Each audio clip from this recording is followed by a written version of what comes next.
गांव में जन्मा एक चमत्कारी बच्चा जिसने बताया कलयुग का अंत कब होगा। जय श्री कृष्ण। राधे राधे मित्रों। हिमालय की गोद में बसा एक छोटा सा गांव, जहां जीवन बहुत साधारण था, लेकिन एक दिन वहां कुछ असाधारण घटित हुआ। एक शांत सुबह, जब सूरज की रोशनी सामान्य नहीं थी, वह तेज नहीं थी परंतु अत्यंत गहरी, जैसे किसी योगी की ध्यानस्थ दृष्टि आकाश से धरती पर उतर रही हो। उसी समय गांव की नदी के किनारे एक विधवा महिला सूरजमुखी को एक नवजात बालक मिला। ना रोता ना हंसता, बस अपनी बड़ी बड़ी नीली आंखों से उस स्त्री को देखता रहा, जैसे वह उसे पहचानता हो, जानता हो। कोई कपड़ा, कोई थैली, कोई सुराग नहीं कि वह बच्चा आया कहाँ से। सूरजमुखी की अपनी कोई संतान नहीं थी। उसने उसे उठा लिया। जैसे ही उसकी हथेली उस बच्चे के माथे से लगी, एक हल्की परंतु तीव्र बिजली सी उसके पूरे शरीर में दौड़ गई। उसे ऐसा लगा जैसे कोई भीतर से उससे कुछ कह रहा हो। बच्चा न कुछ बोला, न कभी रोया, न कभी खिलखिलाया, लेकिन उसकी आंखें, उनमें सब कुछ था, जैसे सब कुछ जानती हो। डॉक्टरों ने उसे जन्म से गूंगा बताया, लेकिन सूरजमुखी का मन यह मानने को तैयार नहीं था। वह कहती, यह गूंगा नहीं है, यह हमारी भाषा नहीं बोलता, यह किसी और भी भाषा में जी रहा है। धीरे धीरे बच्चा बड़ा हुआ। उसका नाम नील रखा गया, शायद उसकी नीली आंखों के कारण, जो रात के आकाश की तरह रहस्यमयी थी। नील किसी से कुछ नहीं कहता था, लेकिन जब किसी को एकटक देखता तो वह व्यक्ति भीतर से हिल जाता, जैसे उसकी कोई भूली बिसरी पीड़ा अचानक सामने आ गई हो। कई लोगों ने महसूस किया कि नील की उपस्थिति में उनके पुराने घाव उभरने लगे, नींद सुधरने लगी और एक अनकहा सुकून उनके मन में उतरने लगा। नील अक्सर जंगल में चला जाता, पेड़ों के नीचे बैठता, पक्षियों को देखता, नदी की लहरों को छूता और मिट्टी से अजीब आकृतियां बनाता। उन आकृतियों में कोई रहस्य छिपा होता। कई बार वह मिट्टी पर ऐसे चिन्ह बनाता जो लोगों को समझ नहीं आते, लेकिन बाद में वही चिन्ह किसी मंदिर की दीवार पर, किसी योगी की माला में या प्राचीन ग्रंथ में दिखाई देते और सब हैरान रह जाते। एक दिन गांव वालों ने देखा कि एक घायल पक्षी को नील चुपचाप उठाकर नदी किनारे ले गया। उसने कोई दवा या पट्टी नहीं लगाई, बस अपनी हथेलियां उसके ऊपर रखी, आंखें बंद की और कुछ क्षण बाद वह पक्षी उड़ गया। लोगों की आंखें भर आई। सूरजमुखी उस दिन बस दूर से खड़ी रही और चुपचाप रो पड़ी। नील बोलता नहीं था, लेकिन सब समझा देता था। किसी का कुछ खो जाए तो वह नील के पास आता और नील इशारे से बता देता वह चीज कहाँ है। वह खुद कुछ नहीं मांगता था, ना खिलौने, ना मिठाइयाँ, लेकिन जब कोई गरीब को कुछ देता तो नील अपनी आंखें बंद कर लेता और देने वाले को लगता जैसे उसके जीवन में कुछ शुभ घटने वाला है। और फिर एक रात गांव के आसमान में एक चकाचौंध करने वाली गोल रोशनी दिखाई दी। ना बिजली थी, ना तारा, बस एक स्वर्णिम वलय जो धीरे धीरे घूमता रहा। उसी रात नील गायब हो गया। 3 दिन तक उसे ढूंढा गया, जंगल, नदी, मंदिर, सब जगह, लेकिन उसका कोई पता नहीं चला। सूरजमुखी तो जैसे टूट ही गई। लेकिन ठीक तीसरे दिन वही स्थान, नदी का वही किनारा और वही नील वापस आया। उसके शरीर पर कोई चोट नहीं थी, कोई थकावट नहीं थी, लेकिन उसकी आंखों में अब पहले से अधिक गहराई थी, जैसे वह कहीं गया था, कुछ देख आया था, कोई रहस्य जान आया था। अब वह जो आकृतियां बनाता वे और भी रहस्यमयी होती। एक दिन उसने मिट्टी में एक वृत्त बनाया जिसमें 7 बिंदु थे। गांव का एक वृद्ध कांपते हुए बोला, यह तो सप्तऋषि मंडल है, लेकिन एक बच्चा इसे कैसे जान सकता है। फिर गांव में अजीब घटनाएं होने लगी। कई लोग सपने में नील को देखने लगे और उन सपनों में नील बोलता था, शब्दों में नहीं, प्रकाश और भावों में। एक दिन किसी ने सपने में नील से पूछा, कलयुग का अंत कब होगा? और नील ने उत्तर दिया, जब मनुष्य फिर से मौन को सुनना सीख जाएगा, जब मिट्टी की सुगंध फिर आत्मा को छूने लगेगी, जब बच्चे फिर आकाश की ओर देखकर प्रश्न पूछेंगे और जब कोई पुनः धरती पर ध्यान करने लगेगा तब कलयुग समाप्त होगा और सतयुग का बीज पुनः अंकुरित होगा। इतना कहकर नील ने आंखें बंद कर ली और सब कुछ मौन हो गया। लेकिन उस मौन में ही भविष्य का संगीत बज रहा था। 3 दिन बाद जब नील वापस लौटा तो उसका मौन और गहरा हो गया, जैसे वह अब पृथ्वी के नहीं किसी और के लोक के संदेहवाक बन चुका है। उसकी आंखों की नीली झीलों में अब कोई छवि नहीं थी, बल्कि जैसे काल और समय की रेखाएं बह रही थी। उसने मिट्टी पर जो आकृतियां बनानी शुरू की वे अब गांव वालों को सपनों में दिखाई देने लगी। किसी को अग्नि के बीच कमल दिखता, किसी को पहाड़ के ऊपर खड़ा कोई तारा। एक दिन गांव में दूर दूर से लोग आने लगे, योगी, तांत्रिक, साधक और यहाँ तक कि कुछ वैज्ञानिक भी। सब उस बालक के रहस्य को समझने की कोशिश में थे, पर नील किसी से कुछ नहीं कहता, सिर्फ मौन बैठा था। लेकिन जो भी उसकी आंखों में झांकता उसे अपने जीवन का कोई भूला हुआ प्रश्न याद आ जाता और कभी कभी तो उसका उत्तर भी खुद भीतर से मिलने लगता। गांव की एक वृद्धा जिसे बरसों से दिखाई नहीं देता था, एक दिन नील की रेखाओं को छूते ही चीख पड़ी, मैं देख सकती हूँ। और फिर उसकी आंखें सचमुच दिखने लगी। एक बीमार बालक जो चल नहीं सकता था, नील के हाथों की मिट्टी उसने अपने पैरों पर लगाकर कुछ ही दिनों में दौड़ने लगा। लेकिन ये चमत्कारों की कहानी नहीं थी, ये चेतना के पुनर्जागरण की शुरुआत थी।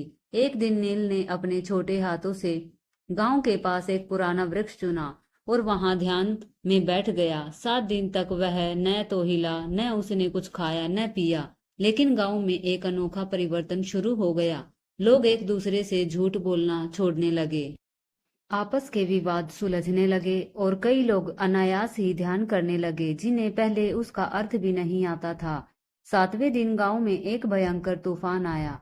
बिजली कड़की, पेड़ गिरने लगे, नदी का जल स्तर बढ़ गया। सब लोग डर गए थे, पर नील शांत था। तभी गांव में एक गेरुए वस्त्रधारी योगी आ पहुंचे। वे बोले, यह बालक कोई साधारण आत्मा नहीं, यह समय के अंत की घंटी है। यह वही है जिसकी भविष्यवाणी नीलांगरथ में की गई है। जब मौन बोलेगा और दृष्टिहीन देखेगा, तब कलयुग की अंतिम उल्टी गिनती आरंभ होगी। लोग स्तब्ध रह गए। योगी ने नील की बनाई एक आकृति को पहचाना। वह एक त्रिकोण था जिसके भीतर एक उल्टा कमल बना हुआ था और उसके मध्य में एक बिंदु जो धीरे धीरे फैलता प्रतीत होता था। योगी ने बताया, यह काल मंडल है जो संकेत करता है कि संसार अब एक युगांत की ओर बढ़ रहा है। अब नील ने पहली बार अपनी हथेलियों से एक मंत्र लिखा, किसी भाषा में नहीं बल्कि प्रकाश में।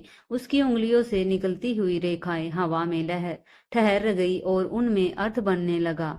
शब्द नहीं थे, पर हृदय समझ रहा था। एक दिव्य कंपन उठा और नील के चारों ओर आकाश घूमने लगा, जैसे कोई द्वार खुल रहा हो। और तब नील ने अपनी आंखें खोली और सबकी ओर देखा। सबका अंतर्मन कांप उठा। उसी क्षण सबको एक ही स्वप्न आया, जैसे नील उनके भीतर बोल रहा हो। उसने कहा, कलयुग का अंत तब नहीं होगा जब पृथ्वी फटेगी या तारे टूटेंगे, बल्कि तब होगा जब मनुष्य फिर से भीतर जागना शुरू करेगा। जब माया की आंखें थक जाएंगी और आत्मा की दृष्टि जागेगी। जब तुम प्रेम को धर्म और सत्य को साहस बना लोगे, तब सतयुग फिर से जन्म लेगा, लेकिन बाहर नहीं, तुम्हारे भीतर। उसके बाद नील एक बार फिर गायब हो गया। ना कोई रोशनी, ना कोई तूफान, बस एक हल्की सी ध्वनि, जैसे हवा में कोई प्राचीन घंटा बजा हो।